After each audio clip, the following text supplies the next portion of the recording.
I really like Jake a lot, but once he's in that ring, he has to fight like his life is dependent on it, because it will be. When in your career are you going to actually fight a contender in your weight class and not do gimmick fights? I mean, the skill level alone, now of course, there is a size difference, a height difference and all that, but he's just gonna struggle so much landing a shot. It's just gonna look bad. In an unexpected twist, boxing icon Mike Tyson stunned everyone by crashing the Jake Paul vs. Gervonta Davis press conference, electrifying the crowd with a fierce message aimed squarely at the YouTube star-turned-boxer. Tyson spoke bluntly, urging Jake Paul to fight as if your survival depends on it, warning that stepping into the ring with a relentless warrior like Davis is no playful stunt but a serious and dangerous challenge. If you saw Jake Paul's fat body videos, and if you think he's taking his training seriously for you. Listen, I think he's taking it very, very seriously because his health depends on it. And yeah, he's nobody I'm not looking past him. I'm taking him lightly at all. The highly anticipated Jake Paul vs. Tank Davis matchup has evolved into more than a publicity spectacle. It's officially been labeled an exhibition fight, a move primarily influenced by the enormous weight and size gap separating the two. The Florida Athletic Commission declined to recognize it as a professional contest due to the imbalance. As per the current agreement, both fighters will square off for 10 3-minute rounds, wearing 12-ounce gloves, with knockouts permitted. Interestingly, the outcome will be determined by 2 human judges and 1 AI system, an experimental step designed to increase fairness and reduce bias. The Jake Paul versus Tank fight is getting really weird. Gervonta looks scared for his life because the rules are out. They're crazy. Oh, so everyone thought that the fight was at 190. He said it's at 195, and this weight difference is scaring the life out of little Tank. Over 10 3-minute rounds. I said it was 190. The next dispute comes with the gloves. Little Tank is used to fighting in 8-ounce gloves. Baby glove. This fight will be in 12. Hands might be too small. Also, Tank just fought in a 12 3-minute round fight against Roach. Yes, and now he's fighting in 10 3-minute rounds, which isn't too bad. Well done, Jake. Exhibition though, can he win? Yes, he can actually win. It will be overlooked by 3 sanctioned judges. So you can actually still win and knock him out. But here's the trick.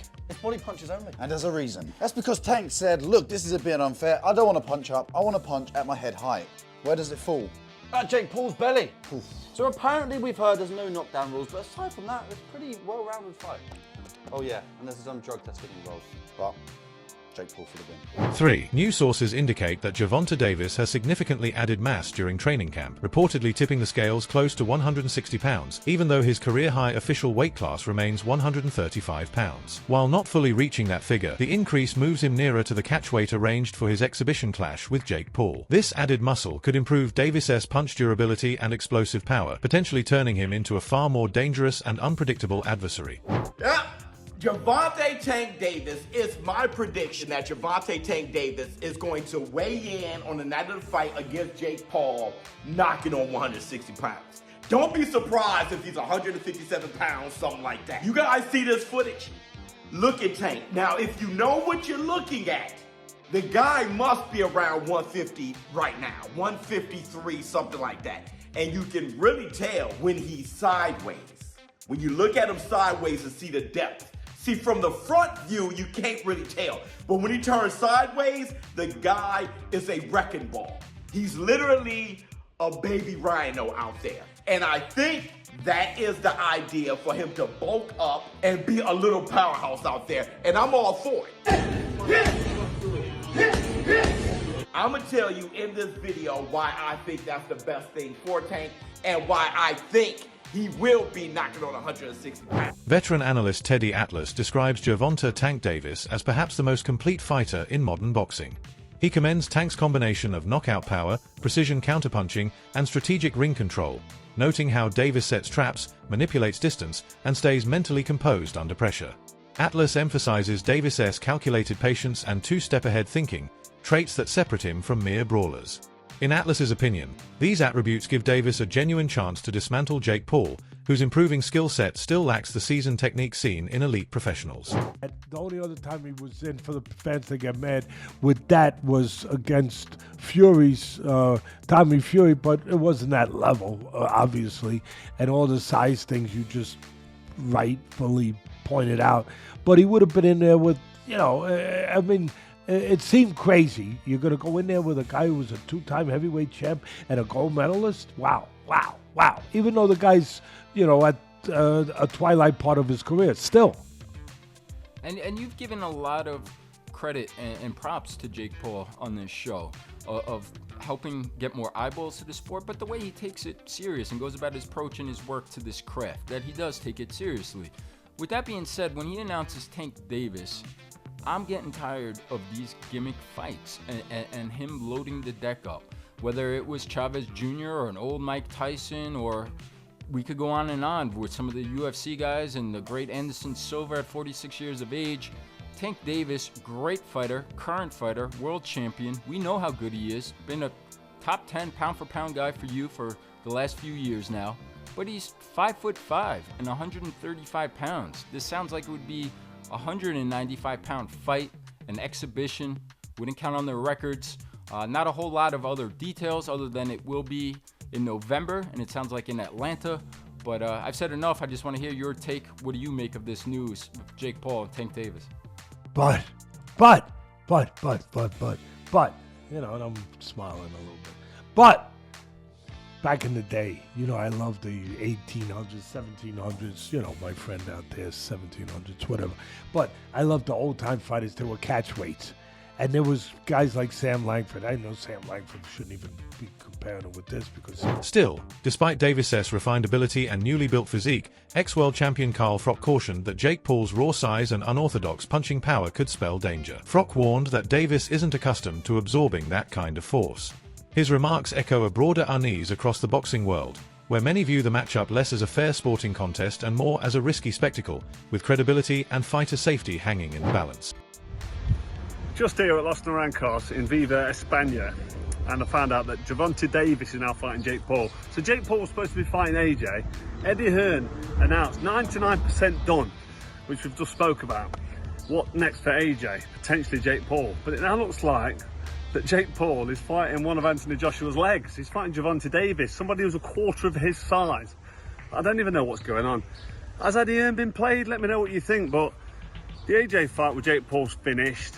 Gervonta Davis, fake Paul, November. I don't know what's going on in the world of boxing. This is an absolute joke. What next for AJ? We'll get into this, and there's so many questions I want to get into in the next episode, but hope you enjoyed this one. And yeah, just thought I'd give you a quick update because the news has just come in, and I'm just trying to relax and play a bit of golf, and I can't. I've got to get it off my chest. I'm going to add it to this video. Hope you enjoy it. Don't forget, if you haven't already, hit like, share, and subscribe to the best channel in the business, Froch on Fighting, and we'll see you very soon. Carl Froch has sounded a serious alarm over the safety concerns surrounding the upcoming Jake Paul vs. Gervonta Davis exhibition on ISA, stressing the danger posed by the estimated 65-pound weight difference between the two fighters. My name was mentioned at his press conference and he shit himself, and the fight was just absolutely fucking diabolical. Again, I've said before, he's not a professional boxer, he never will be, and he proves time and time again that he's not a professional fighter. So, Jake Paul, go on, piss off. I mean, I don't really take Jake Paul that serious. He can't really box. He can have a little fight, he can have a swing. He swings away, stands up straight, and he throws punches, but it's not professional boxing. Because when I watch him box, he does so much wrong. It's just, everything's wrong. It's so bad. He's got leaky defence. He telegraphs his punches. Like, you put him in with someone his own size, it was a professional, and it's a mismatch. And you'll see that if he ends up fighting somebody. Tommy Fury, bless him, he's a pro boxer, but he's inexperienced. He's got no amateur pedigree. He's a raw novice, or maybe just above the raw novice. I was saying earlier, where would I put him in terms of levels? He'd do well to win a British title. He's at that sort of level, and then from British title to world level, it's like different worlds. It's like totally different. It's like a different sport. Following Jake Paul's dominant victory over Julio Cesar Chavez Jr., boxing analysts have begun questioning whether he's now ready to step into the ring with legitimate top 15 or top 20 ranked contenders. Fighter Emiliano Vargas has shared his opinion on whether Paul deserves that level of opposition, but many in the sport remain skeptical. Promoter Eddie Hearn noted that although Paul's progression is commendable and a WBC ranking may eventually come, there are still numerous proven boxers who've earned their positions the hard way. This ongoing discussion highlights the tension between Paul's growing celebrity status and doubts about whether his previous opponents have truly tested his elite potential. Shots at the end. Any of I just think Chavez didn't get started. That's the only thing. I mean, you can't win. I want to be world champion. Zerto looks slowish. You can't win if you don't throw, you know. So it was kind of like the Ryan Garcia Rollies thing. You know, Rollies didn't. I mean, Ryan really didn't get started. So you know. What do you think about how Jake looked and then fought? Hey, you know what? You're very tough. If he sucked ass, he sucked ass, but he actually looks pretty good. There's people who walking in the gym, you can tell right away if they can box or not. So he can box. He's selling out, you know, obviously this arena, and the only thing I can do is take a page out of his book and you know, put it towards my showmanship. So. You think he's ready for someone like top 15, top 20? I mean, look, you know, he knows who to fight. Obviously, he's, you know, growing in his career. If he really wants to make a career, I wish him nothing but the best. But I just think that, you know, it's going to be a little longer until then. Thank you, Emmy. Appreciate it. Oh, give us an update about you. You got a date coming up. July 26th, Madison Square Garden. I'm ripped up. I'm ready to go. Ran with Manny Pacquiao yesterday, and you know, 15-0 on the way. Let's go, baby. Thank you, Emmy. Appreciate it, man. My brother, appreciate it. Meanwhile, a wave of veteran boxers and purists have slammed the mere suggestion of Jake Paul receiving a WBC ranking, arguing that it could devalue the sport's integrity. Seasoned heavyweight Derek Chisora has been one of the loudest voices in opposition, insisting that authentic fighters climb the ranks through years of dedication, legitimate wins, and grueling battles. Chisora contends that rewarding Paul for fame rather than merit is a slap in the face to those who've sacrificed everything to build genuine boxing credentials. The WBC have said they're going to give a cruiserweight ranking to the winner of this fight. Do you think they deserve one? No, I don't think so. I don't know why. It's hard enough for real athletes, for real boxers, to get those rankings, and then suddenly this Solomon Tuesday decides to give double ranking because he's getting some greens in his, you know, in his back pocket. No, that is disgrace to boxing. Renowned sports commentator Stephen A. Smith shed light on the massive physical and experience disparity in the Jake Paul versus Gervonta Davis bout. He emphasized that Jake typically weighs over 200 pounds, while Davis is a lightweight champion, creating a huge mismatch in size and strength. Smith questioned whether promoting fights with such extreme imbalances damages the sport's credibility, warning that prioritizing entertainment over competition risks turning boxing into spectacle rather than sport. I can't buy the hype at this particular moment in time. Now, I'll give Jake Paul credit for this. At least he's in the ring with a boxer. But 57 years old is 57 years old. And 57 years old and formally walking into a UFC fight as an audience member, as a patron with a cane, it's hard to me believe a year later that you're going to be in any condition to really, really fight. I hope I'm wrong, but I don't know. And if you're Jake Paul, here's what I want to say to you. It's Mike Tyson, that's fine. It's a money fight, I get you, and you want to make money. But at some point in time, if you keep telling us that you're taking boxing seriously and you want to be recognized as a big-time boxer / fighter, you're going to have to fight somebody closer to your age, who is a contender at the very least in the sport and who lives with it every single day. Could you please get in the ring with somebody? Pretty please, with sugar on top. I'm interested. Smith also spoke passionately following the controversial majority draw between Davis and Lamont Roach earlier this year. He praised Davis's composure and elite mentality, rejecting the idea that his performance warranted criticism.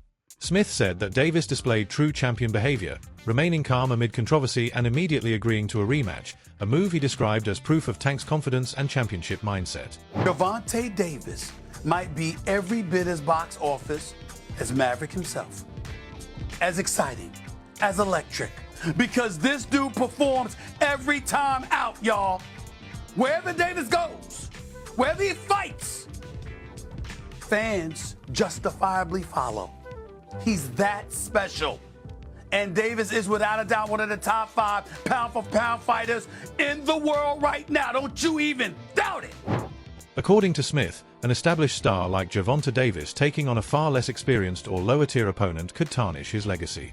He called the matchup a step backward for Davis's career, asserting that Tank should be embarrassed by the decision. Smith has openly criticized the rise of mismatched exhibition fights, including Jake Paul versus Mike Tyson, calling them disheartening and exploitative. He argued that if Paul truly wants respect, he should face real, active contenders instead of retired legends or celebrities. Jake Paul is a professional. At some point in time, I don't give a damn if it's a light heavyweight. Better be Bivol, a super middleweight, Canelo, Mexican Monster, David Benavidez, somebody that actually has a reputation. The time has come for Jake Paul to step into the ring with a cat who actually boxes for a living and give us that fight. I appreciate the fact of him promoting. I appreciate him having the cachet as a former YouTuber turned boxer. I like Jake Paul. I respect Jake Paul. I'm just saying, because I like him and because I respect him, I want to see him in the ring. And I don't want to hear, I know his numbers are better, but then he gonna say, I don't need Canelo, Canelo needs me. Well, wait a minute. It ain't just about popularity, bruh. So the big question remains, can Jake Paul's hype withstand the test of real skill, or will Gervonta Davis's experience and technical mastery expose his limits? Share your predictions and reactions in the comments below.